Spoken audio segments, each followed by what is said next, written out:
السلام علیکم ورحمۃ اللہ وبرکاتہ۔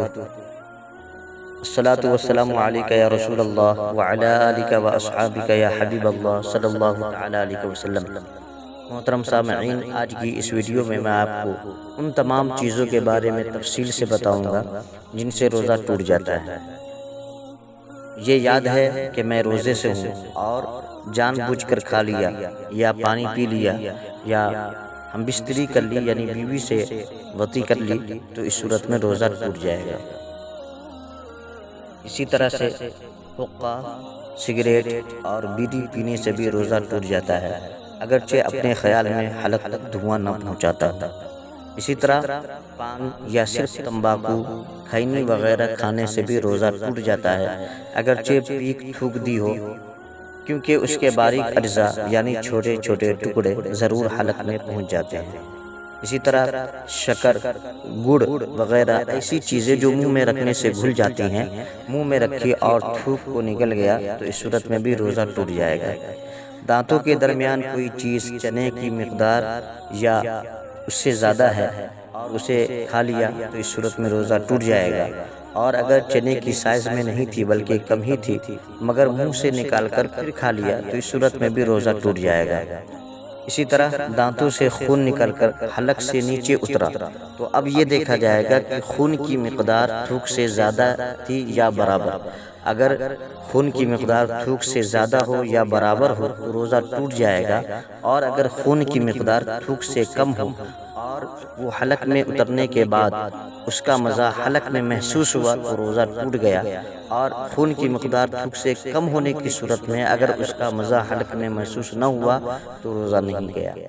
اسی طرح روزہ یاد رہنے کے باوجود حقنہ لیا یا ناک کے نتھنوں سے دوا چڑھائی تو بھی روزہ ٹوٹ گیا۔ اسی طرح کلی کر رہا تھا اور بغیر ارادے کے بغیر قصد پانی حلق سے اتر گیا، یا ناک میں پانی چڑھایا اور دماغ کو چڑھ گیا اور روزہ دار ہونا یاد ہے تو روزہ ٹوٹ جائے گا، اور اگر روزہ دار ہونا یاد نہیں ہے تو اس صورت میں روزہ نہیں ٹوٹے گا، اگرچہ جان بوجھ کر پانی حلق سے اتارا ہو۔ یعنی اگر اپنے تعلق سے یہ بھول گیا کہ میں روزہ دار ہوں اور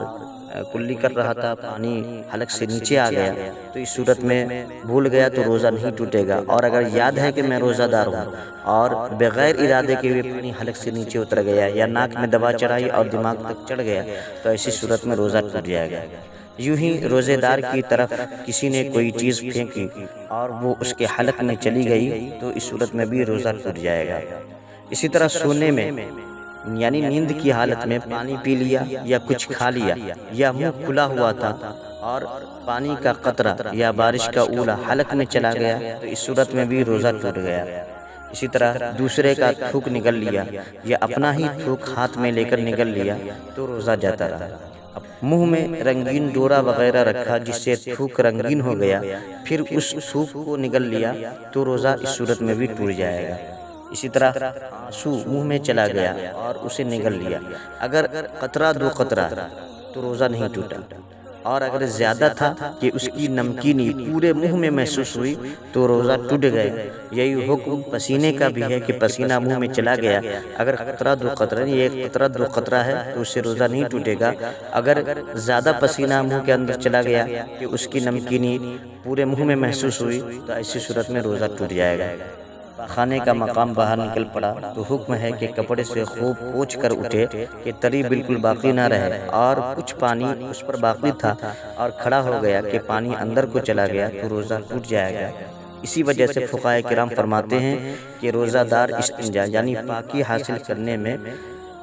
حاصل کرنے میں سانس نہ لے۔ یہ سارے مسائل بہار شریعت، فیضان رمضان، عالمگیری وغیرہ سے ماخوذ ہے۔ اسی طرح حالت روزہ میں انہیلر یعنی دمہ یا سانس کے مریض کے استعمال کا وہ آلہ کہ اس کے ذریعے سے سانس لینے سے روزہ ٹوٹ جاتا ہے، کیونکہ یہ بات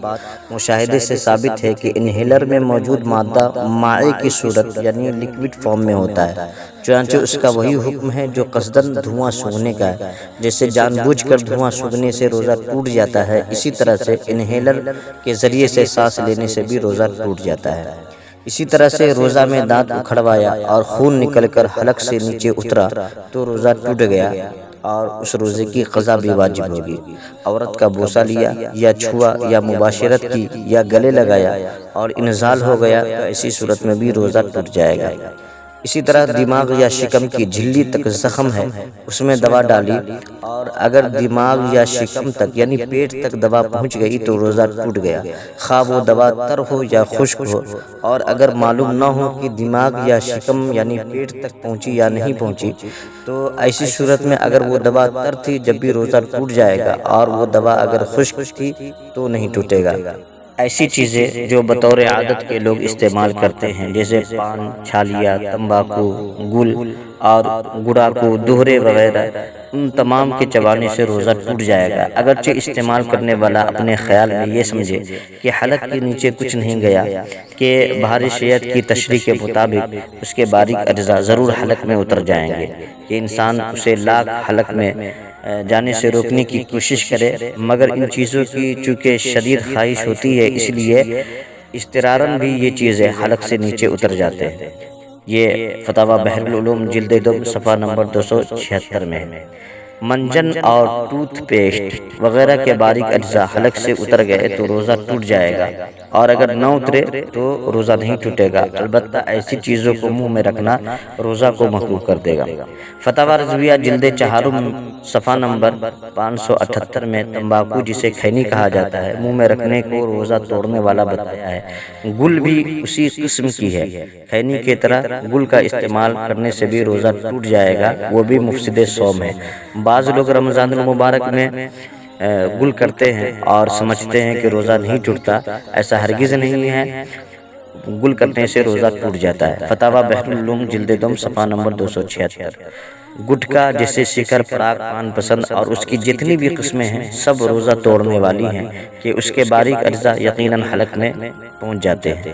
جان بوجھ کر قے کی تو اگر منہ بھر قے ہوئی یعنی اتنی زیادہ ہوئی کہ اسے بلا تکلف نہ روکا جا سکے، یا اس کو یوں سمجھے کہ قے اس طرح ہوئی کہ خوب پریشان میں ہوئی اور اس کا روکنا مشکل ہے، تو جان بوجھ کر یعنی انگلی وغیرہ منہ میں ڈال کر قے کی اور وہ منہ بھر ہوئی تو روزہ ٹوٹ جائے گا، اور اگر منہ بھر نہ ہو تو روزہ نہیں ٹوٹے گا،